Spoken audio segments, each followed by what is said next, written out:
You're such an asshole. Morning, children. Mobile Cappy. I gotta spare my throat because it's not getting any better, but this work's gotta get done.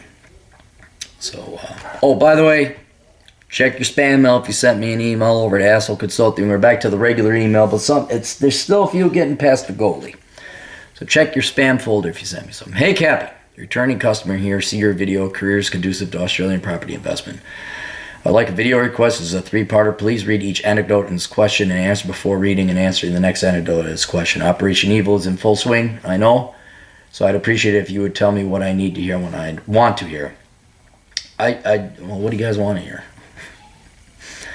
I recently started an accounting firm and have since then found myself getting more and more miserable by the day. History has shown us what stressed out people do when they snap, and I do not want myself or those I love to end up with another statistic. What makes me think this time is especially bad is I had never until recently started entertaining thoughts that sweet embrace of oblivion would be preferable to carrying on no matter what. The following are the situations and conditions I found myself, which may help you understand why I now think any sane man would choose death. None of my formal education prepared me for the actual work. Okay, that's every millennial and Gen Xer ever. There's no chance of negotiating on hour salary or perks or the lacks thereof. There are 2 weeks of Christmas off and that's it. But not teaching me any skills I would need to operate as a sole trader in the industry. The workload is constant, so working on side gigs or entrepreneurial ventures is impossible. Almost everything is done with paper despite cloud-based technologies being readily available. And an almost twisted cherry on the Sunday, there's no option to telecommute. My boss says there never will be. My boss reneged on the one thing I used to take the edge off at work. I won't mention what it is. But he had to take away signing complaints from other staff saying it disturbs the work of others. And it doesn't. I agree with you, it doesn't.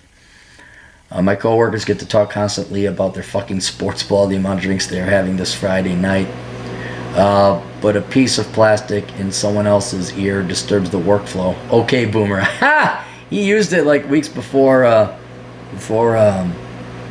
became popular. On top of that, the motherfucker has the gall to let young children into the office where my earphone is such a disturbance to make as much noise as they like and quite literally interrupt the other staff. This should come as no shock to me since it's surprise, surprise. Point on, there are about 9 women and 5 guys, and we have no choice but to interact. You have to interact with women, guys. They're half the population. And I agree with that. You have to, now, feminists and women don't agree with that. They want all you men to turn into women and just, be fucking zombies and stand like a clock on a wall. But if you're an adult about it, women are half the population. You're going to have to deal with them.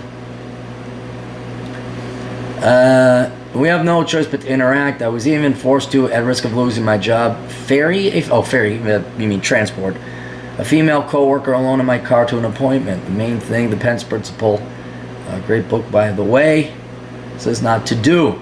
Randy wrote a good book. No personal surveillance items allowed anywhere at any time ever. There's people operating as fake accusation minefield, and there's a single word from any of the women of the beta bitch soy boys could send me up the river. Every day I wonder if today will be day one of them finds offense in something I said, did, or didn't say, didn't do. I can't say or do what I want without the threat of unemployment. Well, you're not supposed to. You're supposed to do your job and shut up and go home. Even on my private social media and private conversation. Well, that's true. My doctor's solution is to send me back to the same shrink that couldn't help me when my depression was a result of the unemployment. Oh, the irony. My dad's only solution is to have a beer after work. I don't need any more addictions. Food and video games do enough damage. I wake up every day with a headache. My painkiller dosage has increased to dependency levels. Well, maybe you gotta go... I can't help you there. You gotta go talk to somebody who works on addiction. You gotta go get yourself into whatever, Drugs Anonymous, Alcoholics Anonymous. I do know writing the book. I just finished chapter 2, which is a long-ass chapter. But the subtopic was about drugs. And you millennials, and Gen Xers to be fair, and Gen Zers, you're into these painkillers, the opioids. That's fucking killing people. So, and you wake up every day and painkiller. Okay, well, go talk to somebody. What am I supposed to do? Every waking moment is occupied by voices and faces. I just cannot leave work at the office. It follows me home and it never leaves. Is physical and psychological torture, and the only advice of a professional asshole could save me from that. Question 1. What have I got myself into? Well, you gotten yourself into a job. Okay? Watch my videos. All jobs suck. Now, your job not only sucks, I'd say it's unacceptable. Because every job sucks. But not all of them are unacceptable. You should have a job that is acceptable, but realize all jobs suck. What's really getting me here, and why I say it's unacceptable, is because of the contradictory behavior of your boss. And if your boss is a boomer, that's a huge disadvantage. You're already redlining it towards an unacceptable job. When he says, oh, you can't have your earphones in, but people can talk and bring their kids in, that's bullshit. And then no room for salary, no room for negotiation, no room to telecom. Well, then why the fuck are you there? I wouldn't have taken that job. That's the shit you negotiate up front. You ask them, am I allowed to telecommute? What's pay raises like? Oh, that you don't do pay raises? That's impossible? All right, bye. You don't take the job. So you have every right to go find another job. Absolutely, I'd be on the job hunt. And that's something you should be doing anyway. Especially as a young person. You're always on the job hunt. The day you get your job offer and you accept it, the number one thing you do is you start applying for other jobs. You find out what's out there. And you make it a weekly occurrence to check in on the job market, maybe a bi-weekly, once every 2 weeks occurrence, to go and see what jobs are out there. Get a recruiter.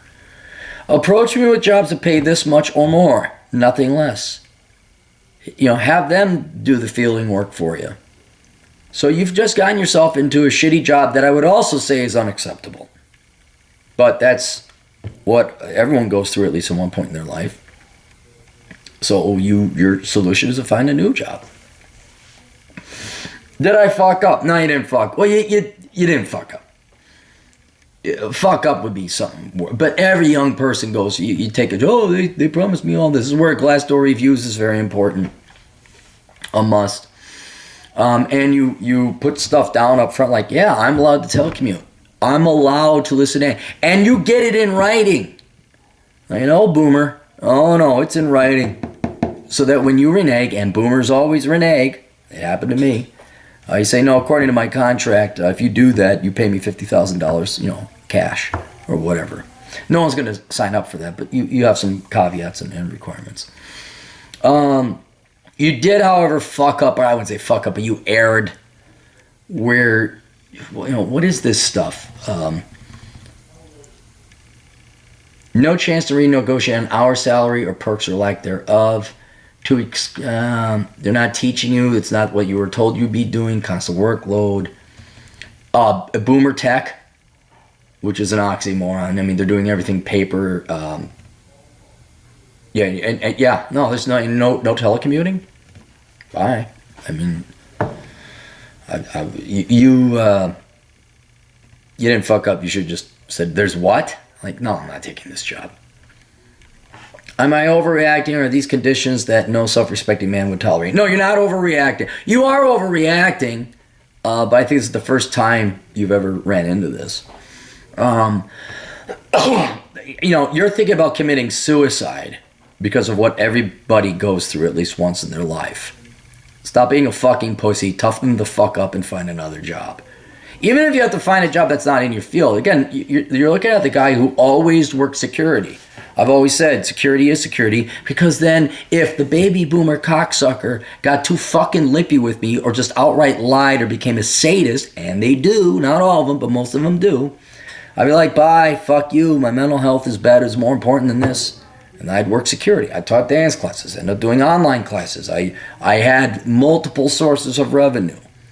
So I wasn't dependent. They did not monopolize my labor. So you are overreacting. Oh, the sweet praise of shut the fuck up. Okay? No. This is normal. This is what normal people go through. If you got bigger problems than that, go talk to a therapist, especially if you're on painkillers and an opioid.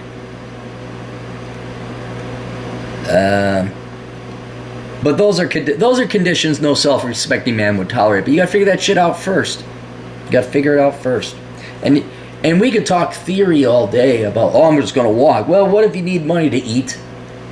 You know, you can't just walk out on your job. This is why you always have another job offer. This is why you always have a plan B. Question number 2. The exact same antidote in question is number 1, but with the following points of context factored in. My office is in my hometown, so I can live with family for cheap. The commute is no more than 40 minutes each day. How is that nearby? Well, okay, I guess it is your family you can live for cheap. You can find a commute closer than that. They don't require a degree to work or climb the ladder. They're a lie on the ladder, in my opinion. Yeah, okay. I agree if they said there's no promotion or okay. I don't have to wear a full 3-piece suit and tie every day. I don't have to be clean shaven. While they may not be teaching me skills that will allow me to set up my own practice, they are training me for a position I'm in and did not throw me on the deep end. Well, they're training you. That's better than nothing. They provide the uniform shirts. The food in the break room is free. Work travel expenses are reimbursed. Well, work travel expenses should be reimbursed. That's not a perk. That's how it should be.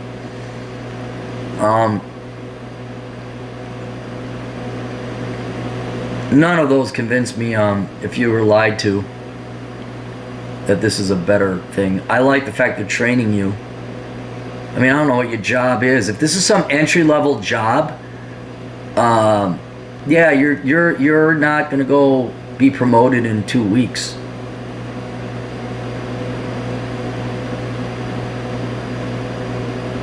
What really gets me is when is your boomer boss saying you can't have earphones when the office is all that, and the boomer tech, because it's very likely this company would not be around after a while. If boomers don't move with the technology, those companies, or divisions at least anyway, don't last. I mean, they kind of help, but these aren't, you don't have to wear a 3-piece suit every day.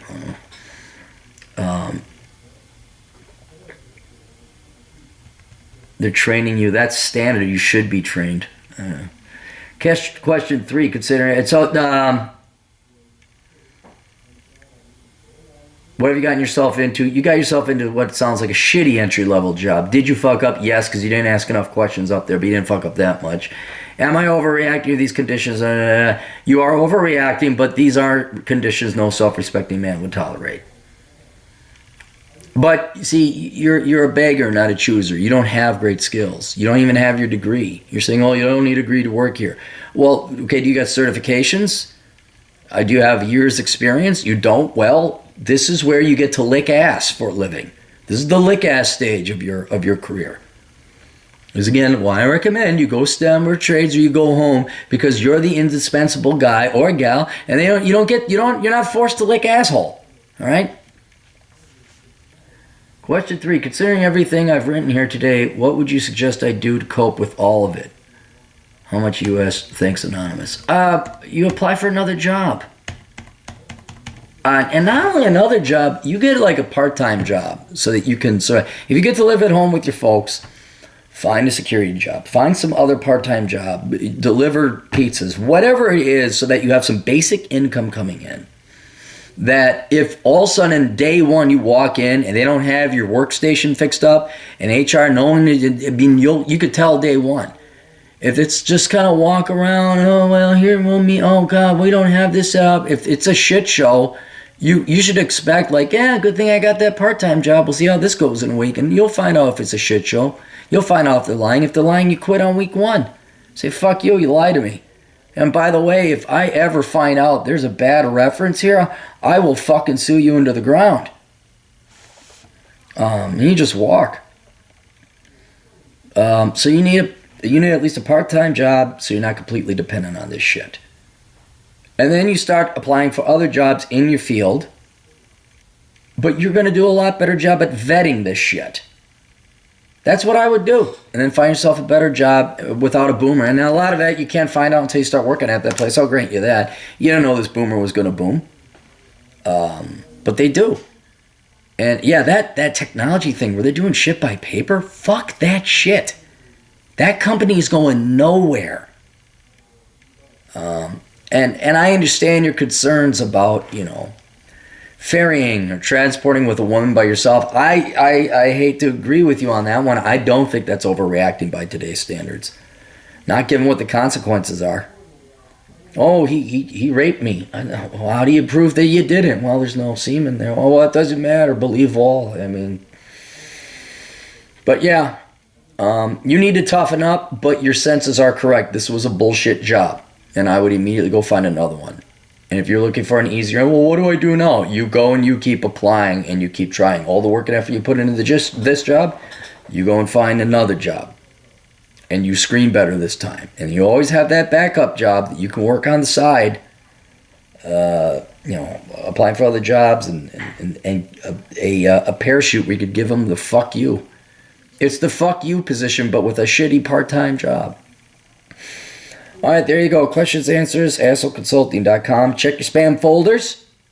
And the link's all down below. We'll see you guys later. Toodles.